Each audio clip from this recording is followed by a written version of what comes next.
And the next gentleman that I have has been very receptive to everything that I have brought to talk to him about traumatic brain injuries and the need for safety measures in recreational sports. And that would be Barry Williams, who is the Director of Parks and Recs.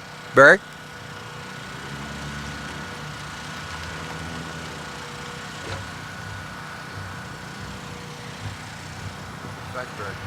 Good morning. Thank you, Scott. You know, folks, sometimes you don't know what you don't know.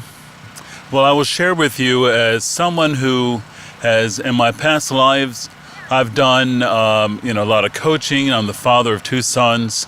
I was an educator for a number of years before I became a rec and parks. So I thought that I had a fairly good understanding of issues around concussions and things like that. I met Scott, I guess, about a year or so ago, right? Yes. And Scott started to share with me about traumatic brain injuries. He shared his story. He turned me on to a number of different videos. He sent a number of links and information, all of which, by the way, I read. Because again, you don't know what you don't know. And through that, I learned a lot of information. So much so that, when I look back in the old days and, I think about the times when, I played ball, I think about the times when I may have had an injury, and the old faulty thinking was, well, shake it off and get back in the game. How wrong that was. When I think back and the times when I used to ride bikes and without helmets, do a whole lot of things, I will share, just by the grace of God, I was just lucky.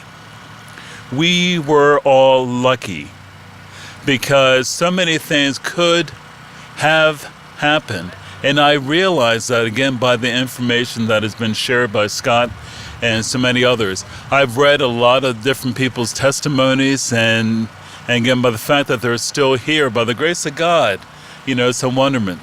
There are a number of people who were not so fortunate, who may be in greater glory, but they're not here with us. So I am even more vigilant to make sure that our coaches who are coaching all of our sports have that information about concussion awareness. It's a part of all the school documentation. It is also a part of our effort to help educate our public and protect our young folks, to make sure that they have that concussion awareness.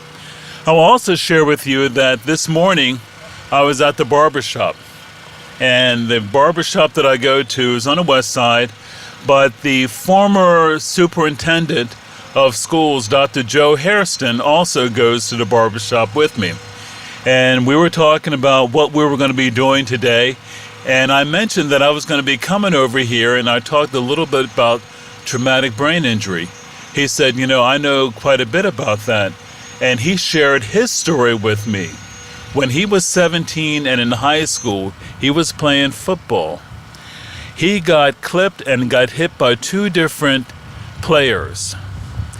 He was in a coma for a week. He was in the hospital from October through March. So whatever period of time, about 5 or 6 months in the hospital with all kinds of issues. Again, by the grace of God, he was able to come through that fairly okay, but he said, you will notice that, and I don't know if you've ever heard Dr. Hairston, he was a pretty soft-spoken individual. He said that as a result of that injury, he's not able to raise his voice because it gives him a severe headache. So every time he speaks a very kind of a low, again, as a result of that injury. There are other things that have had affected him. His speech at different times can be rather halting, and so is his gait.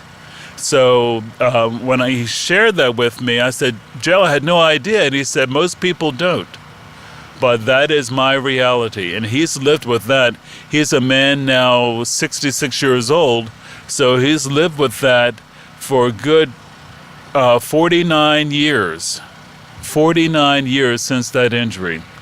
So another indication of you never know who or when. And so, Scott, I will vow that I will help carry out the information about traumatic brain injuries, making sure that all of our coaches in Baltimore County certainly are aware, and we will work in coordination with the schools to make sure that the heightened awareness is heightened and more folks are doing the things that they need to do to make sure that we can minimize that kind of injury. Thank you very much. Well, Barry, you must be reading my mind a little bit. And the story, I didn't know that you were going to be sharing that. I've actually been in touch with Dallas Dance's office recently. And I just want to make sure that we're doing everything that we can to protect athletes because, you know, just this resource fair here today, if I can just help one person to make sure they don't go through what I did or through the Ustream to bring awareness there to help a family out, it's worth it all to me because you know, my life turned into a pure and living hell.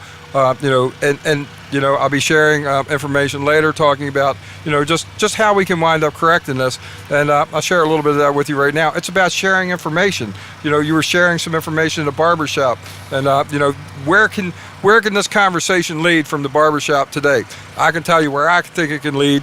We can wind up taking that conversation, especially from someone who understands it, that's been in that situation to have a job that would be, you know, to protect the students, athletes, and I think this could go a long way. And I would enjoy talking with you, maybe sitting down with Dallas Dance sometime, you know, just sharing a couple things. I don't like to put anybody on the spot. I'm a person that looks to have positive results. I'm not looking to, you know, gotcha or anything like that. So I would greatly appreciate that, and I greatly appreciate you being here. And you know, as you were sharing before, I'm very thankful that you all the information that I shared with you, that you actually you know, took an interest in and even responded to me. So thank you very much. Oh, sure, Scott. I want to again tell you my days are generally pretty busy, but because of the gravity of this topic and because of the passion that Scott has for this, when he called and asked me if I was going to be, could I come here, I could only say yes. So again, Scott, thank you very much. And I thank you, Barry.